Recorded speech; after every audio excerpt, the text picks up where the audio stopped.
मैं ये जानना चाहता हूं आपसे कि लोग ये कहते हैं कि आजम खान साहब के साथ बहुत ज्यादतियां हुई और दूसरी तरफ लोग कहते हैं कि ऐसा भी नहीं है कि उन्होंने ज्यादतियां नहीं की। अगर एक ज्यादती भी साबित हो जाए तो मैं आपसे ईमान हूं कहता हूं कि सारी ज्यादतियों का जिम्मा ले लूंगा। मैंने सभाओं में कहा है कि मैं अपने मालिक को हाजिर नाजिर जान के कहता हूं कि अगर मेरे कलम से धर्म के नाम पर और जाति के नाम पर कहीं नाइंसाफी हुई हो तो अल्लाह में बख्शिश का मुस्तहिक नहीं। मैं जुल्म कर ही नहीं सकता। इतनी बार सरकारों में आप भी तो रहे, इसलिए रहा कि मैं लोगों के साथ अच्छाई करूं। किस लिए करता है बुराई? क्यों लोग कमीशन लेते हैं, क्यों रिश्वत लेते हैं? ताकि वो एक आराम के घर में रह सके। मैं एक गली में रहता हूं, मेरे घर में धूप नहीं आती, मेरे कमरों में हवा नहीं आती। बरसात में मेरे घर में 2.5 फीट पानी खड़ा रहता है, मेरे बेडरूम में रहता है, आज भी रहता है। जो शख्स 50 साल की सियासत में लखनऊ में एक कोठरी अपनी नहीं बना सका, आईडी रेड हुआ, ईडी रेड हुआ, आईटी की छापा हुआ, सीबीआई जांच हुई, पूरी दुनिया में नामी बेनामी नाम पर 1 पैसे का, 1 इंच जमीन का, 1 इमारत की ईंट का गुनहगार नहीं हो।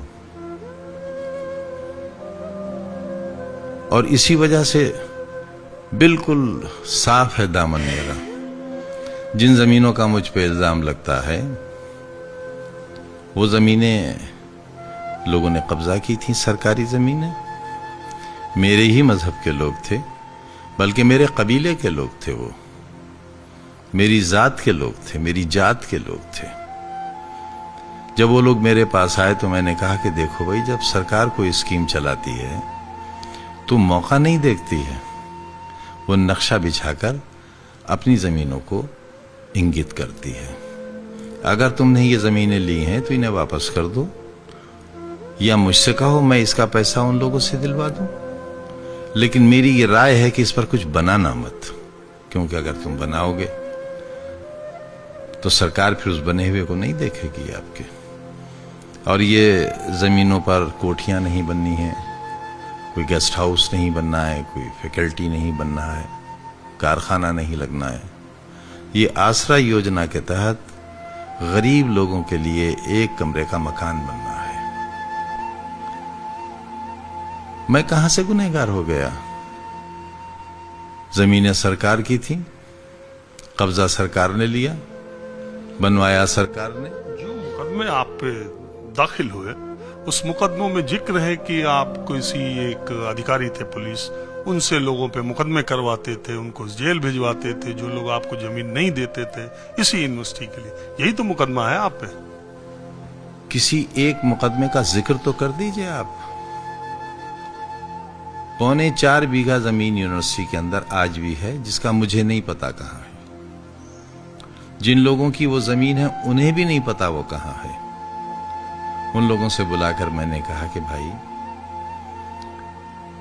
किसी के नाम 10 गज है, किसी के नाम 8 गज है, किसी के नाम 20 गज है, पुश्ते नहीं जमीन उन लोगों की कि आप या तो इसकी कीमत ले लो, जो दूसरों को कीमत दी गई है वो कीमत ले लो, या जहां आपकी जमीन है वहां आप कब्जा ले लो। उन्होंने कहा कि नहीं, अगर हम आपके हाथ बेच देंगे तो हमें मार डालेंगे अधिकारी लोग। कहां है उनके? तो सबके बयानात लग गए अदालत में। हमारे साथ कुछ गलत नहीं हुआ। आयम साहब, कई बार सोचने पे ये लगता है कि जो लोग सत्ता में रहते हैं हट जाते हैं, विपक्षी दल सत्ता में आते हैं। अभी आपने भी शायद सुना हो, गृह मंत्री अमित शाह खुद पार्लियामेंट में ये बात कह रहे थे, जब ये अभी नया नियम आया था, कोई मंत्री 30 दिन के भीतर जेल जाएगा तो उसको इस्तीफा देना, तो उन्होंने उनके ऊपर कहा गया आप भी जेल, तो उन्होंने कहा कि मेरे ऊपर सरकार ने फर्जी मुकदमे लगाए थे, मैं जेल में गया और जेल से मैंने मुकदमा लड़ा और मैं बरी होकर आज यहां पर पहुंचा हूं। मुकदमे तो इससे यह बात तो साबित होती है, खुद गृह मंत्री की बात से यह बात साबित होती है कि सरकारें सियासी लोगों पर मुकदमे करती रहती है, उसका तो उन्होंने खुद ही, लेकिन लोग उससे निकल भी जाते हैं और बरी भी हो जाते हैं। गृह मंत्री खुद उसका एक उदाहरण है। वो बार बार कहते हैं मुकदमे मेरे पे लगाए, मैं लड़ा, जीता और आ गया। बात पूरी आना चाहिए। अर्ध सत्य पूरे झूठ से भी ज्यादा बुरा होता है। उन्हें यह भी बताना चाहिए कि उन पर कितने मुकदमे हुए थे। एक दो होता तो मैं भी बरी हो चुका होता। 114 मुकदमे मुझ पर, 80-85 मेरी प्रोफेसर बीवी पर, 40-50 मुकदमे मेरे इंजीनियर बेटे पर, मेरी मरी हुई मां पर, मेरी बुजुर्ग बहन पर जो प्रिंसिपल से रिटायर हुई, मेरी दूसरी बहन पर, मेरे सुपरिटेंडिंग इंजीनियर रिटायर्ड भाई पर, उनके बेटों पर, इस शहर के हजारों लोगों पर। ऐसा तो उनके साथ नहीं हुआ होगा, और अगर ऐसा हुआ होता आज भी जेल से बाहर नहीं होते वो। ये मैं एक हिसाब लगा रहा था मोटे तौर पर, जितने ये मुकदमे आप पे हैं और इन पे जो सजाओं का प्रावधान है, उसमें तो एक आध 2 जन्म और लेना पड़ेगा आपको शायद। जी, एक तो जो मैक्सिमम सजा है वो डाली गई है। मुर्गी चोरी का नहीं है मुझ पर इल्जाम, मुर्गी डकैती का है। धाराएं चोरी की नहीं लगाई गई हैं। 349 नहीं है, 452 नहीं है, 395, 396 है। डकैती और माल की बरामदगी। चोरी और डकैती में बहुत फर्क है। चोरी में मुझे ज्यादा से ज्यादा 3 साल की सजा होती, डकैती में 10 साल। 3 धाराएं थी एक ही मुकदमे में, तो एक में 2 साल, एक में 7 साल, एक में 10 साल। इस तरह एक ही मुकदमे में 19 साल की सजा है।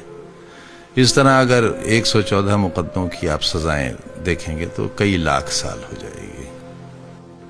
आयम साहब, मैं ये भी सोचता हूँ कि जो लोग सत्ता में रहे हैं, काबीना मंत्री रहे हैं, सरकार जाने के बाद IT CBI इसकी रेड पड़ती है तो उनके लॉकर में पैसे मिलते हैं, उनकी पर्सनल प्रॉपर्टी मिलती है, सब कुछ मिलता है।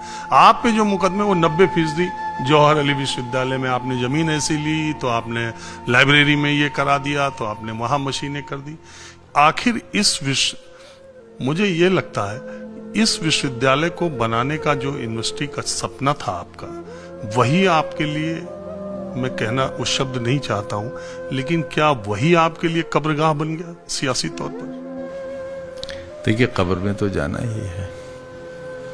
गुमनाम होकर चला जाऊं या गुलफाम होकर चला जाऊं, जाना तो है।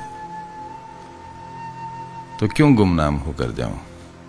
लोग याद तो करेंगे कि इस शख्स के साथ कितना अन्याय हुआ था।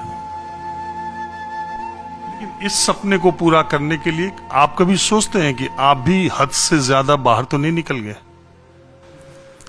कोई एक वाकया बता दें आप, मैं 2 वाकये की बात ही नहीं करता।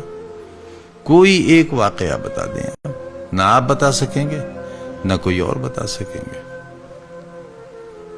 एक वाकया बस, दूसरा नहीं। तो दूसरे और लोग भी पॉलिटिकल विरोधी हैं बीजेपी के, योगी जी के, सरकार के, वो बहुत मुखर होके बोलते रहते हैं। अगर अकलियत की बात करें, उनकी मुद्दों को भी उठाते रहते हैं। उन पे तो किसी पे कुछ नहीं हो रहा, आप ही पे क्यों हो रहा है? कुछ तो